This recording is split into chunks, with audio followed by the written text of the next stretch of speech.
Greetings and welcome to the ABM Industries Incorporated third quarter 2021 earnings call. At this time, all participants are in a listen-only mode. A question and answer session will follow the formal presentation. If anyone should require operator assistance during the conference, please press star zero on your telephone keypad.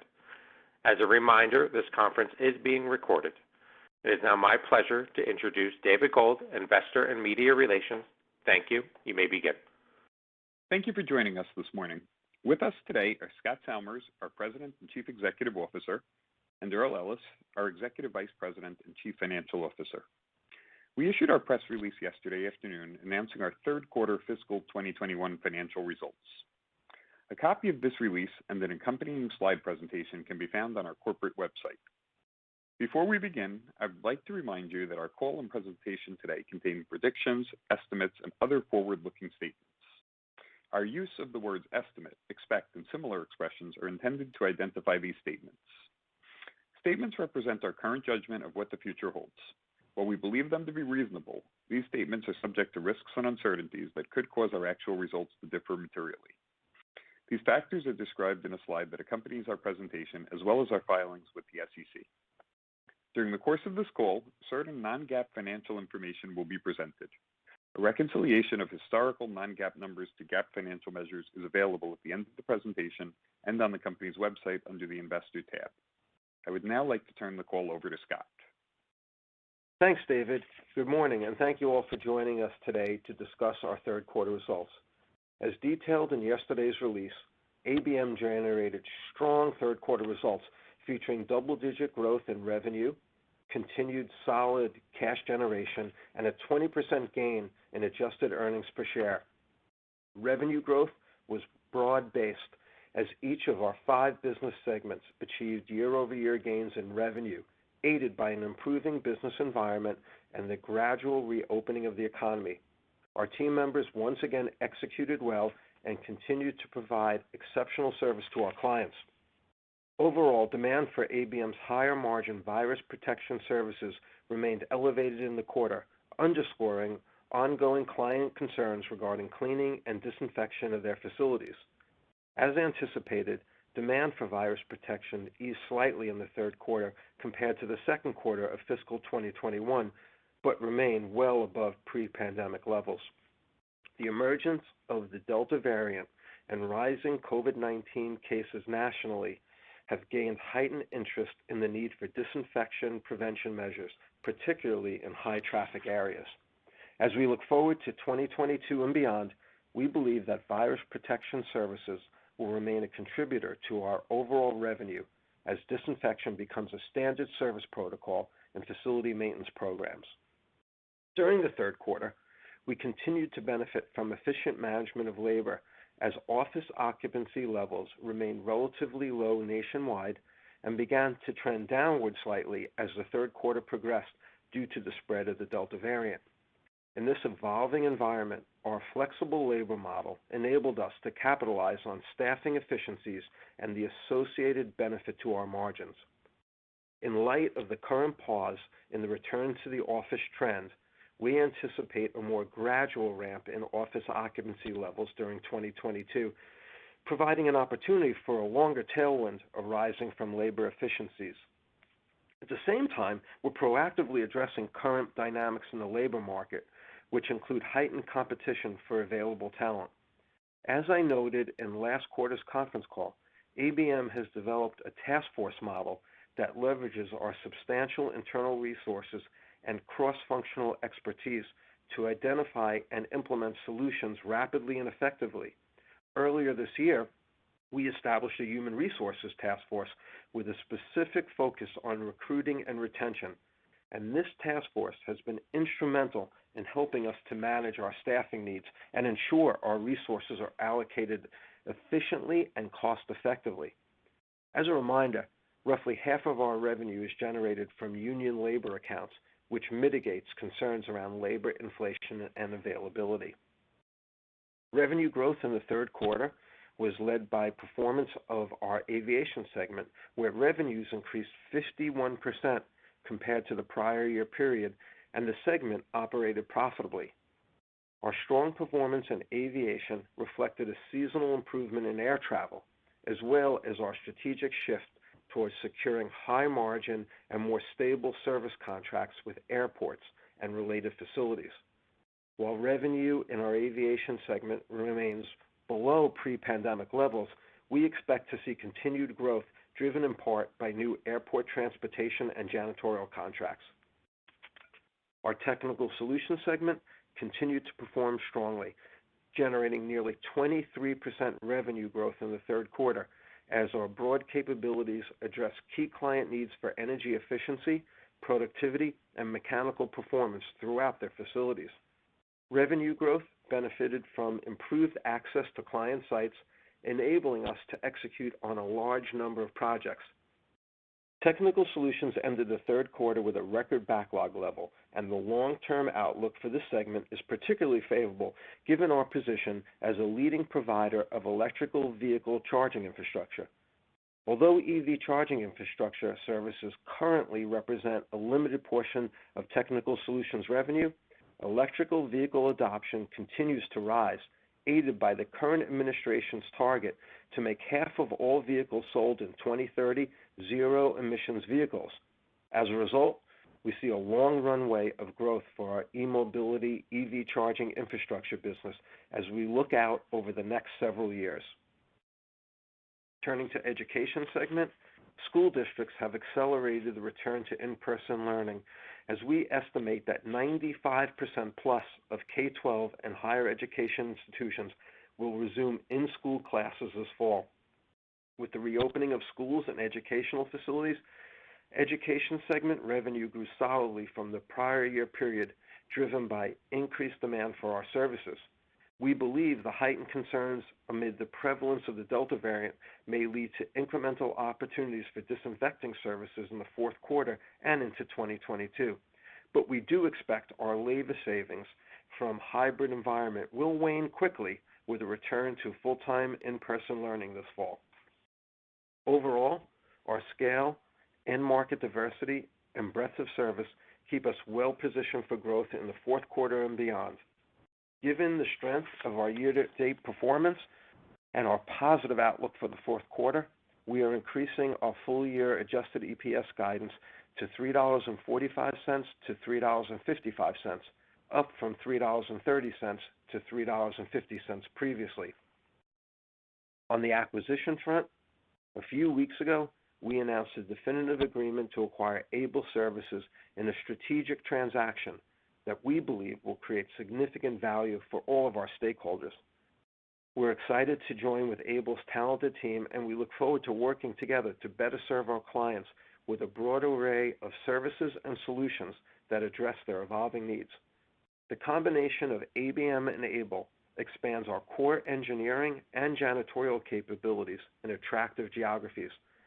This acquisition is expected to be accretive to adjusted EPS from day one, aided by an estimated $30 million to $40 million in cost-saving synergies.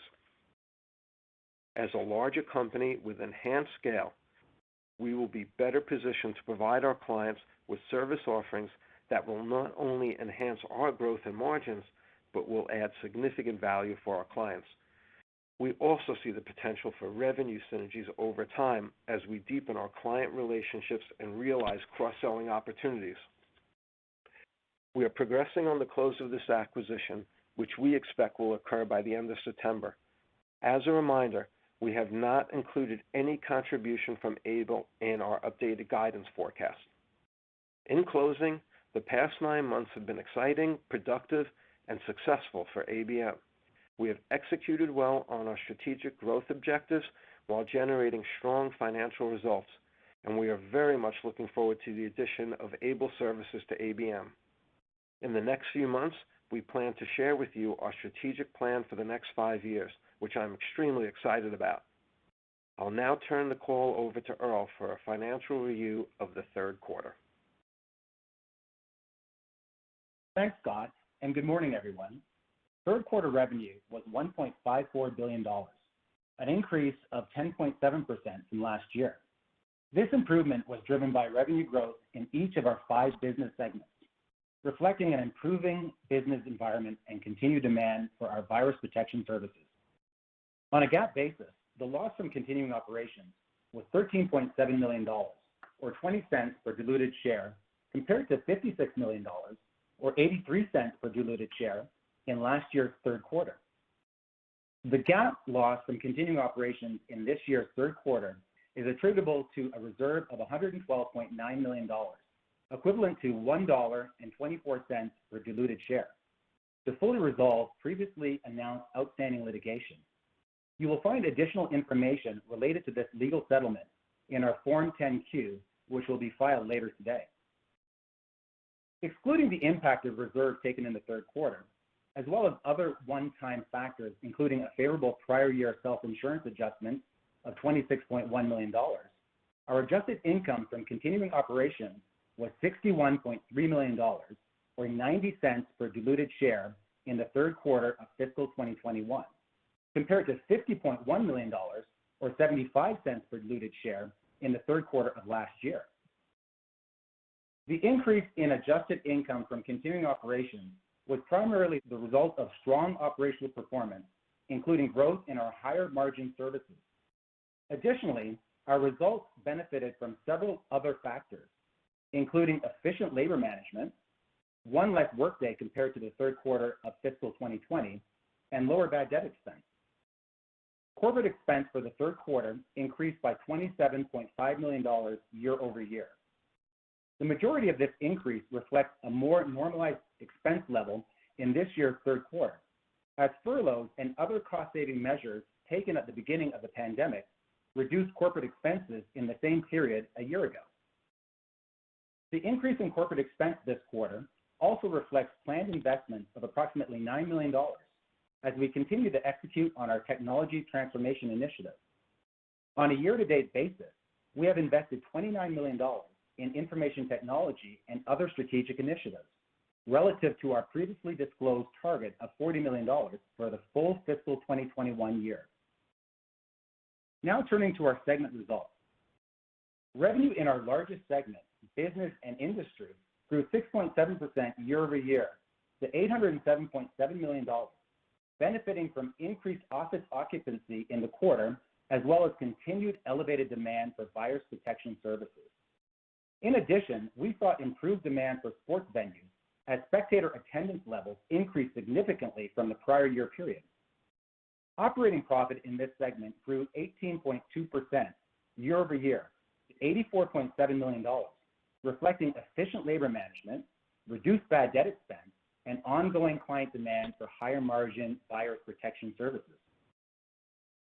Our Technology and Manufacturing segment generated revenue growth of 1.2% year over year to $246.1 million, and operating profit margin improved to 10.4%, up from 10.1% last year. Since most of our clients in the T&M segment are considered essential service providers, this segment has been least impacted by COVID-19 disruptions. As a result, segment revenue grew modestly on a year-over-year basis. However, the segment operating profit margin increased 30 basis points from the prior year period, reflecting lower bad debt expense. Education revenue grew 10.5% year over year to $208.4 million, driven by the reopening of schools and other educational institutions amid a return to in-person learning. Education operating profit totaled $17.7 million, down 3.3% from the same period last year.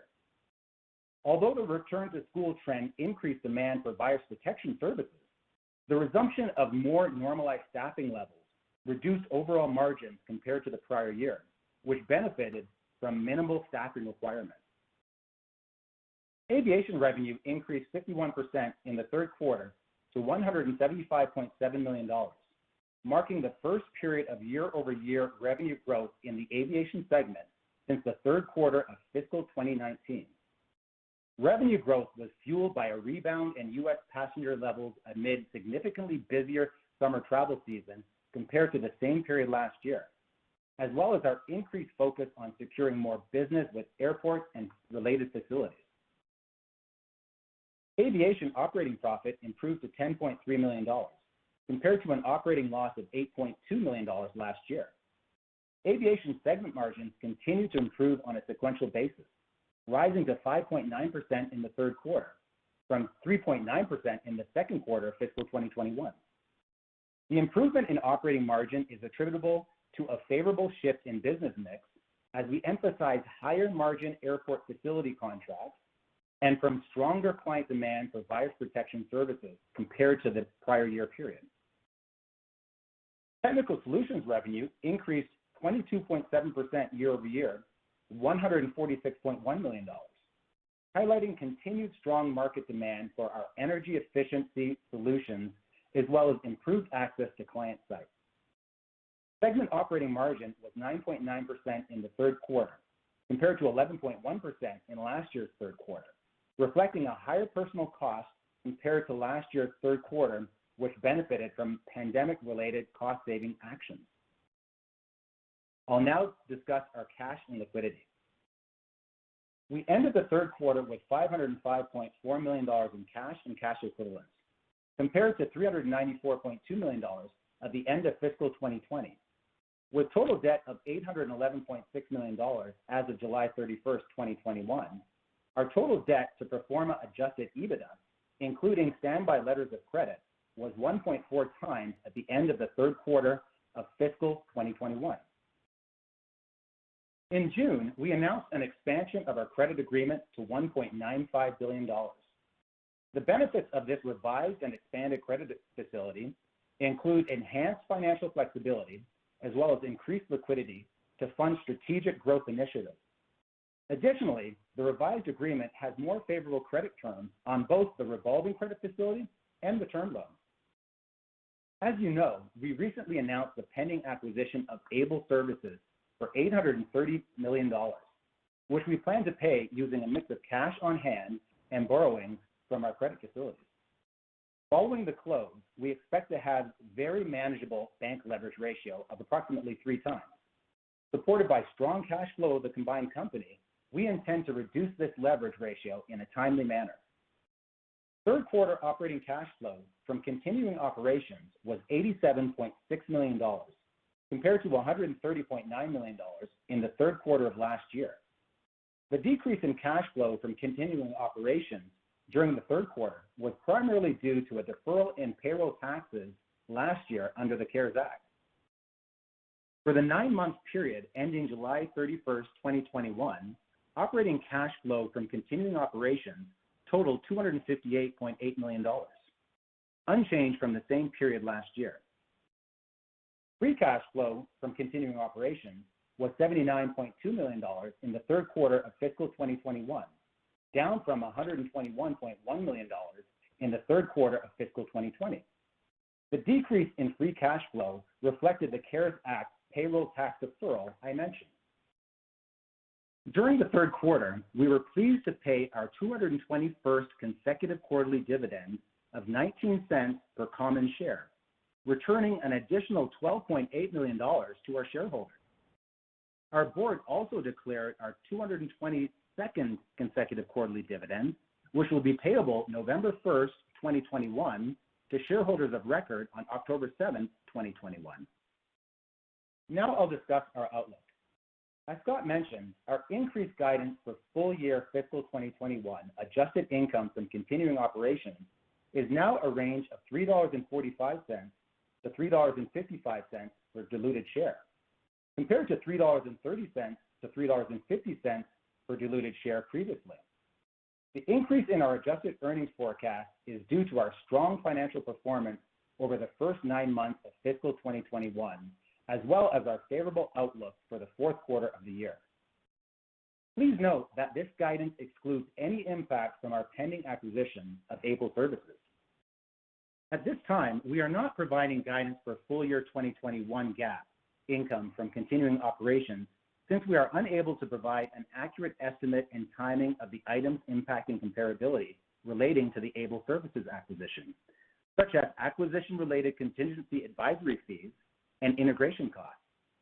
We continue to expect a 30% tax rate for fiscal 2021, excluding discrete items such as the work opportunity tax credits and the tax impact of stock-based compensation awards. Operator, we are now ready for questions.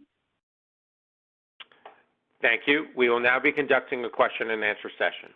If you would like to ask a question, please press star 1 on your telephone keypad.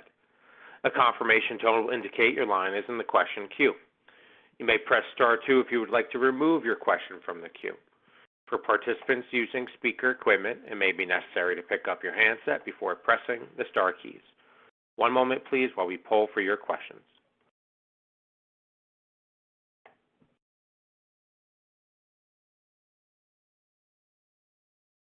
Our first questions come from the line of Tim Mulrooney with William Blair. Please proceed with your questions. Good morning, Scott. Good morning, Earl.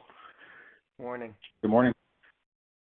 A couple of margin-related questions for me. So EBITDA margins are still very strong, given the strong demand for higher margin work and some labor savings, I think. So last year, the margin expansion split was about 50-50 between those two factors.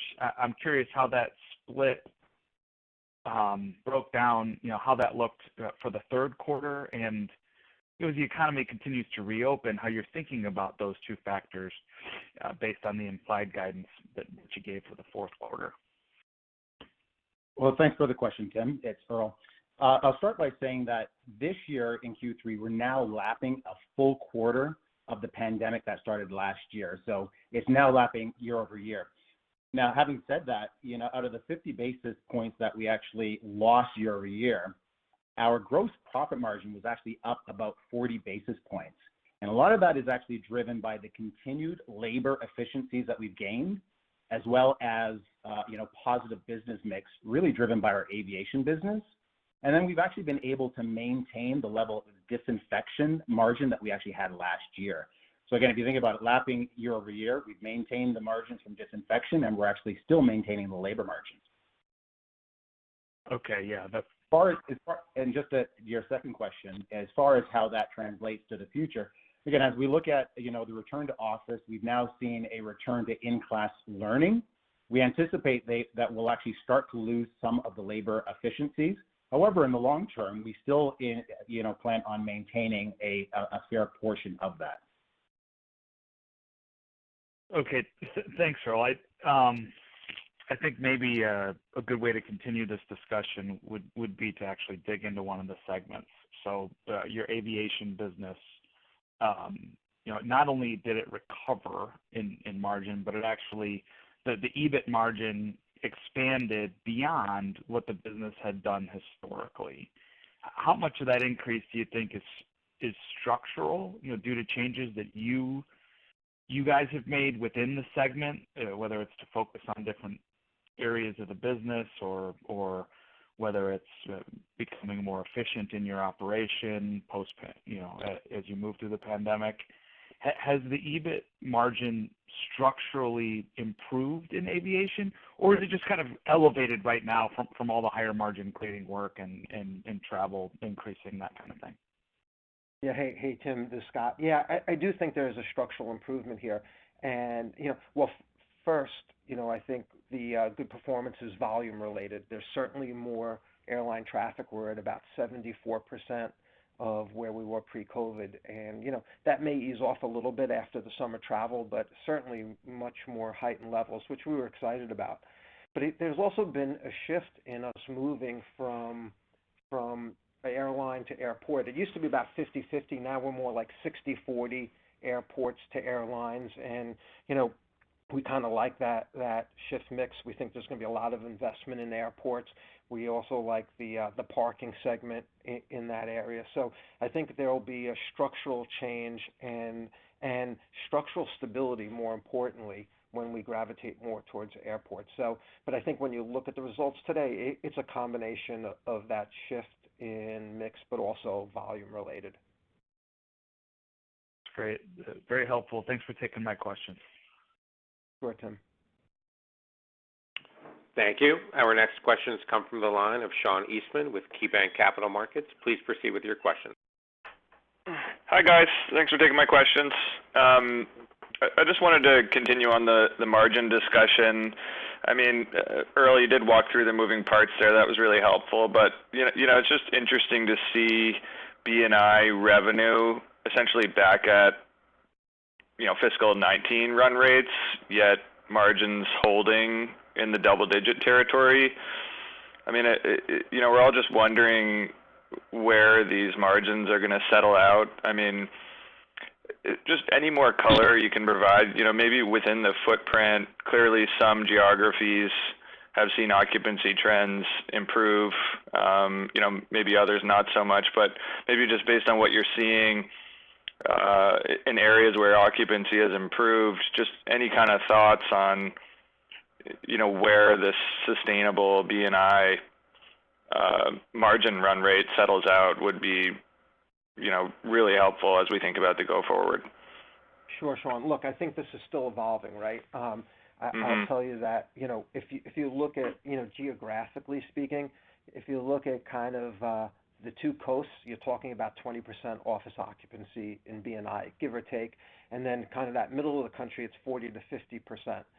But it hasn't ramped up as fast as we all thought because of the Delta variant. So I think it's still hard for us to pin down a formal long-term margin. We're looking forward to giving you full year guidance in the next 3 months, and then that'll give you the insight for the next year. But look, we're going to say what we've continued to say throughout, which is, the two areas for elevated margins are in disinfecting and labor arbitrage, and we believe we will permanently keep portions of that. As we restaff these buildings, we believe we're going to be able to do it more efficiently, and we'll capture some savings.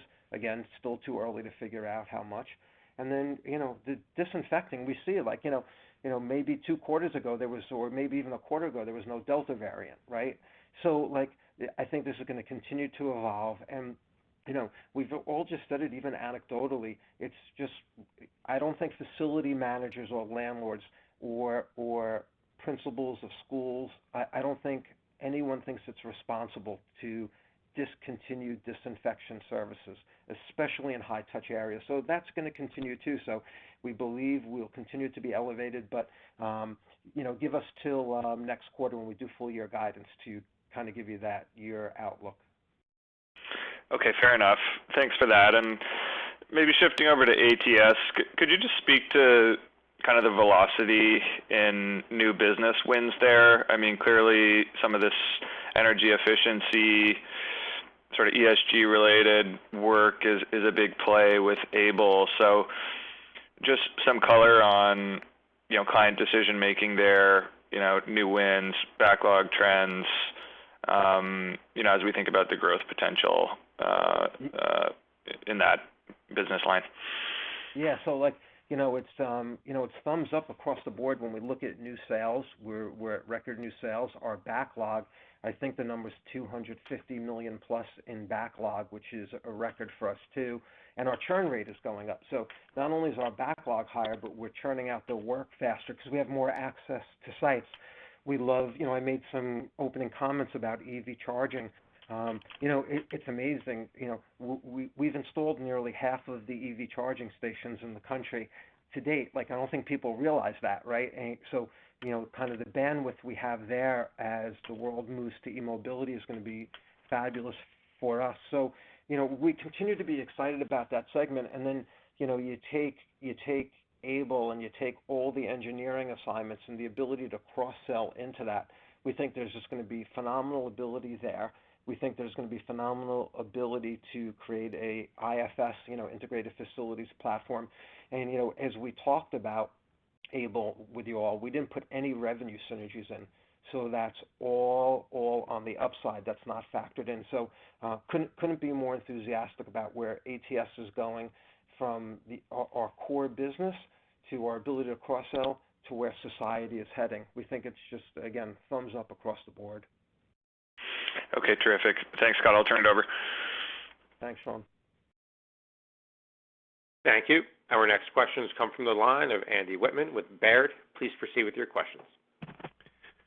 Yeah, great. Thanks for taking my questions, guys. Maybe, Scott, I wanted to broaden out that last question that was focused on sales for the technical solutions segment and just talk about base contractual revenue. And basically, if you could talk a little bit about net new business in the quarter. Over the last year or so, certainly early in the pandemic, it was just all about kind of hunkering down, and your retention was up because nobody wanted to change.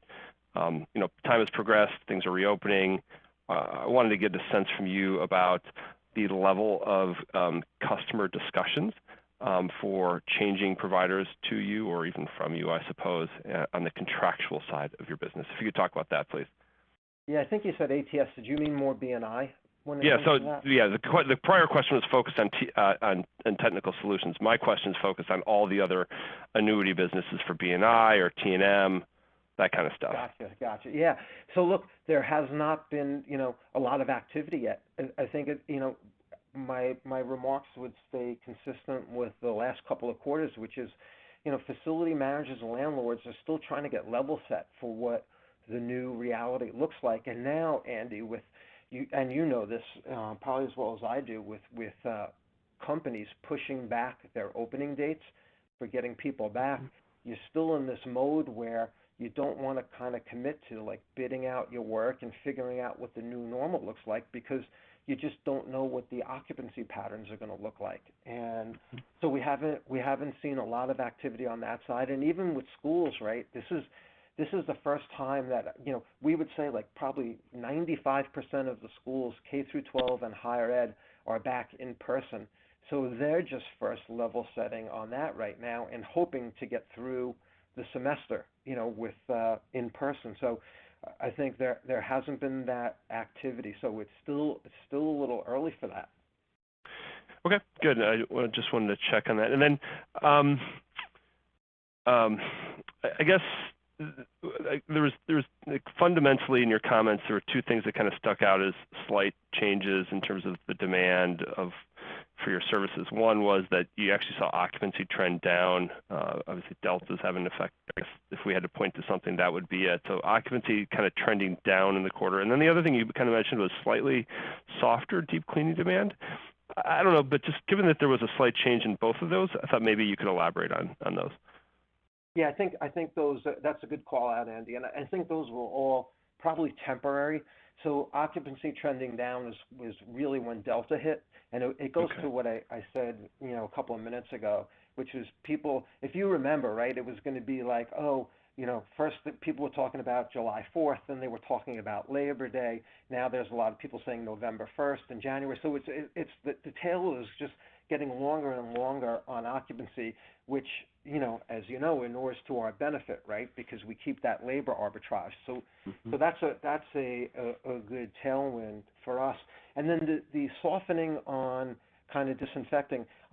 So I would say two things. One, clearly expected. I think we've had that narrative at least a year, if not longer, that it's never going to stay at these levels. And if you think about it, so if you think about work orders, kind of pre-pandemic, we were in that 5% range, right? That was our tag work order revenue, and we got as high as like 10+%. So now we're at like, I think it was 9.3 for the quarter. So you'll see that start kind of tailing down, but we've always projected that. And I think, also remember this was, we had, June and July in this quarter, which was summer months, so even less occupancy and probably a more extreme ramping down of the disinfecting work. So I think some of it's temporary, but again, I think the stuff really, the elongation of occupancy is good for us. Yeah, that's a very helpful answer. My last question, Earl, I guess is for you, and I just wanted to understand and interpret the guidance a little bit.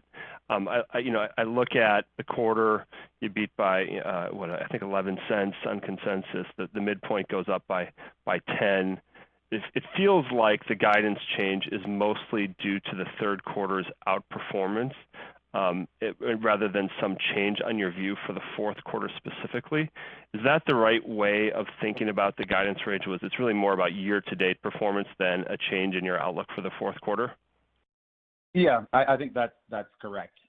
in that, when we do the guidance, we look at obviously what's happened year to date and how we think that's going to continue to trend into Q4. And as such, based on, our, performance in Q3, we felt comfortable raising both the top end as well as the bottom end of the guidance. Okay, that makes sense. Thanks, guys. Have a great day. Thanks, Andy. Thank you. Thank you. Our next questions come from the line of David Silver with CL King. Please proceed with your questions. Okay, thank you very much. I'll just apologize in advance. I've had to step away at a couple of points here.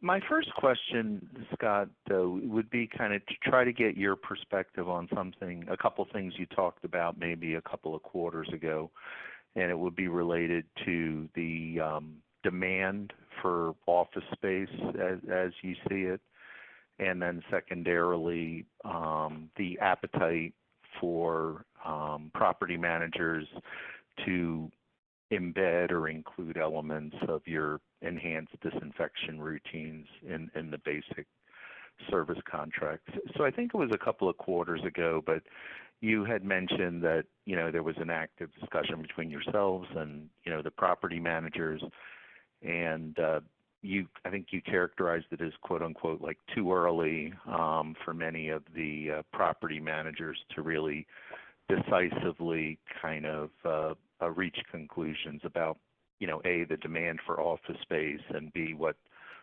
types of facility services, would be used in the post-pandemic environment. Yeah, that's right. I'm just wondering if you could just update us on your thinking in those two areas. Thank you.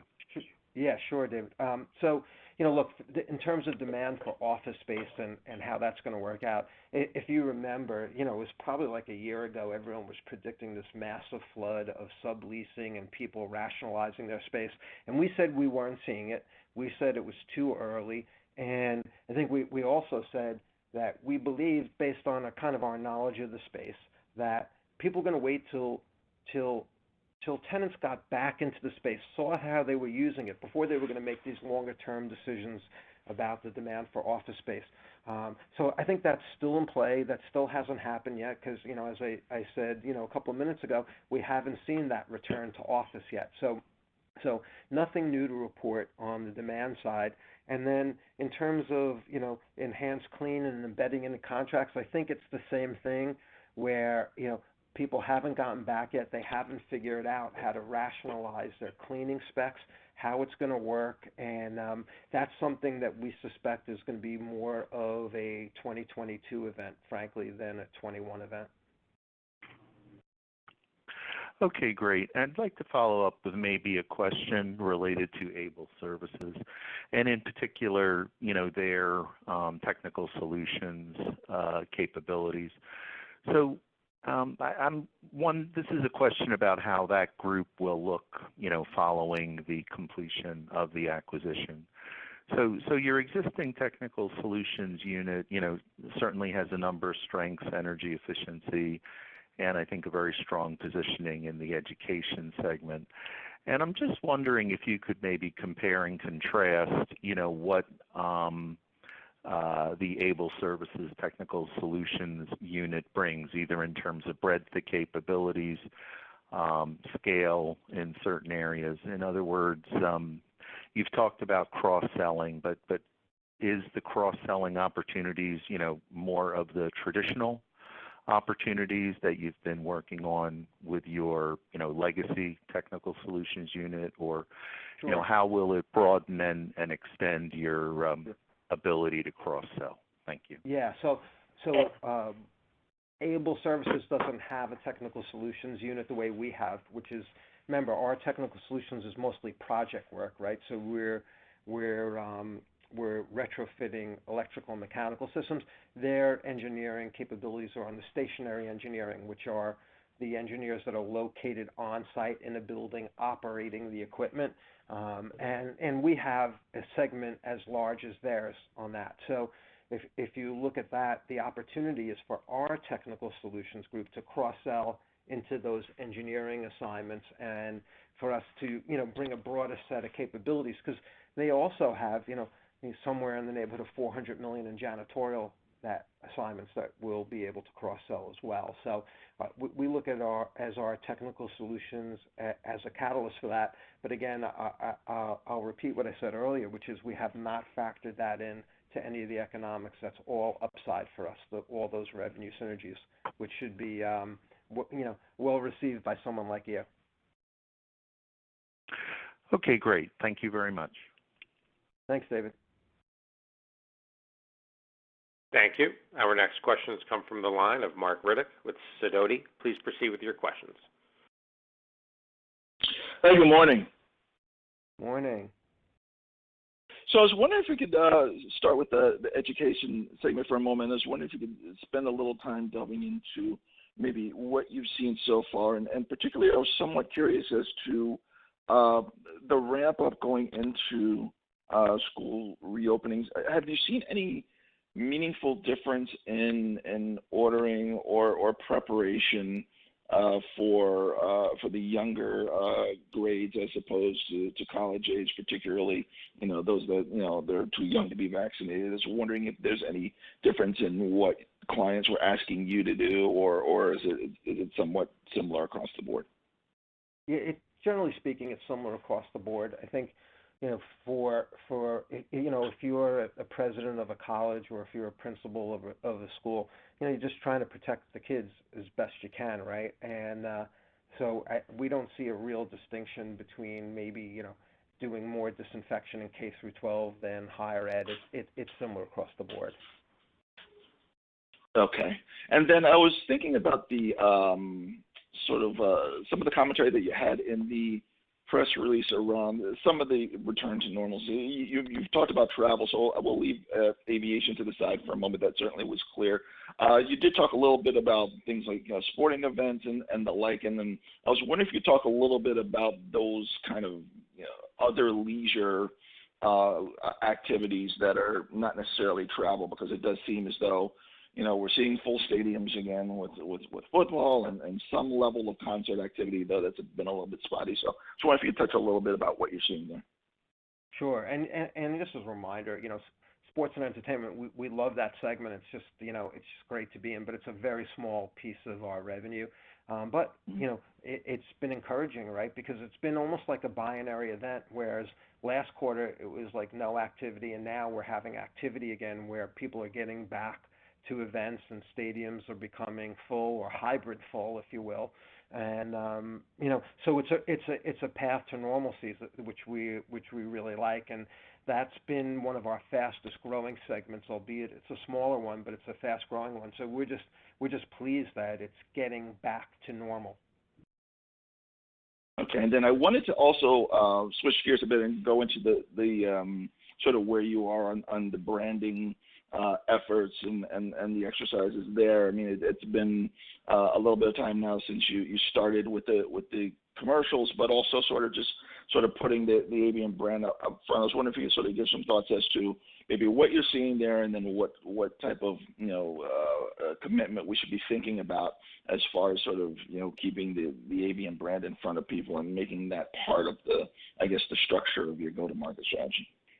Yeah, so look, it's been important to us through 2021, and we renewed our engagements with folks like CNBC. You've probably seen our ads continue to run, and we have those engagements throughout the rest of the fiscal year. It remains to be seen what we're going to do in 2022, but we will certainly address that with you when we do our guidance. But we've enjoyed the up branding, and it's just going to be a cost-benefit analysis that we continue to iterate on, but definitely more color on that when we give guidance. Okay, great. And then one last thing for me, I was wondering, switching back to the hiring and what you're seeing there. Is there any difference as to any regional differences as to labor availability, hiring, and the like? And I was sort of thinking about the what we've seen in certain areas in certain states that ended the unemployment support earlier in the summer. I wasn't sure if there was much in the way of difference that you were seeing there, but I was wondering if you had any commentary there as to how that, maybe what you're seeing there and what benefits you might be getting. Thanks. Yeah, I think the way we think about it, Mark, is really more union territories versus non-union. So in our kind of union markets, we see less pressure, right? Because wages are higher, there's full benefits, and that mitigates a lot of the concern we have around labor. It's more in the non-union markets, which tends to be at the bottom half of the country, and we're seeing some pressure there, but that's why we put our task force in place. But it's also been muted because there hasn't been the return to work, and we're only beginning with return to school. So we're feeling pretty good about it, and we'll see what happens as the benefits roll off now on unemployment, and we'll see what happens with the child care tax credit next year, because it was elevated this year. It used to be about $2,000 per child, and now it's between $3,000 and $3,600. So we'll see if that gets renewed, and that's not taxable. So it's another incentive to not get into the workforce. So I think more to come on that story. Great, much appreciated. Thank you. Thank you. Thank you. There are no further questions at this time. I'd like to hand the call back over to management for any closing comments. Yeah, just want to tell everyone to make sure you continue to stay safe and healthy and do all the proper guidelines. That's our moment of safety for this quarter. And we look forward to giving you an update next quarter when we'll have much more to say about the Able acquisition and then our full year guidance. So thanks everyone for your support, and look forward to chatting soon. Thanks, everyone. Thank you for your participation. This does conclude today's teleconference. You may disconnect your lines at this time. Have a great day.